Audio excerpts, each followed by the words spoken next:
Assalamualaikum warahmatullahi wabarakatuh. Kembali lagi dengan saya Afrika Yopandri. Kali ini saya akan menjelaskan sedikit tentang psikologi komunikasi. Dan tanpa berlama-lama lagi, langsung saja ke videonya. Psikologi komunikasi secara umum dapat diartikan sebagai salah satu cabang ilmu yang mempelajari tentang karakter, sikap lawan bicara tanpa mengabaikan aspek kejiwaannya. Psikologi komunikasi dapat pula diartikan sebagai interaksi komunikasi di mana komunikasi akan timbul karena terjadi rangsangan terhadap isi pesan dari komunikator.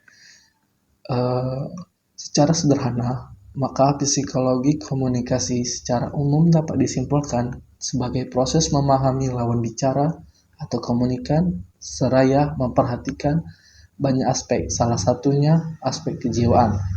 Psikologi komunikasi dapat pula dijadikan untuk mengendalikan peristiwa mental dan meramal bipolar seseorang.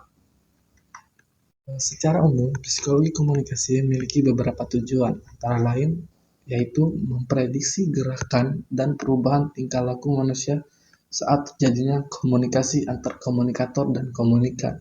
Yang selanjutnya adalah memutuskan langkah dan tindakan yang diambil dalam menghadapi lawan bicara dalam ruang lingkup psikologi komunikasi.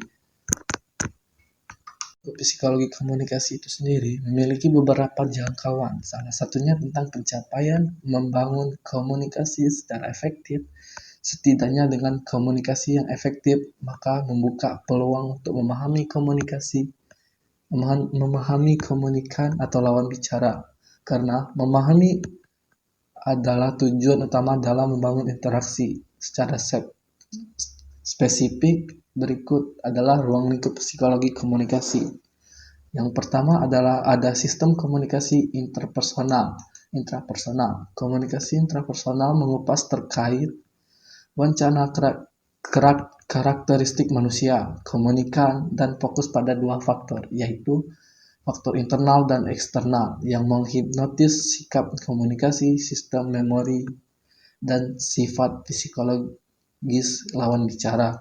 Yang kedua ada sistem komunikasi interpersonal. Sementara yang dimaksud dengan sistem komunikasi interpersonal adalah sistem yang mengupas proses persepsi personal, termasuk juga meliputi tentang atraksi interpersonal, konsep diri, dan korelasi interpersonal.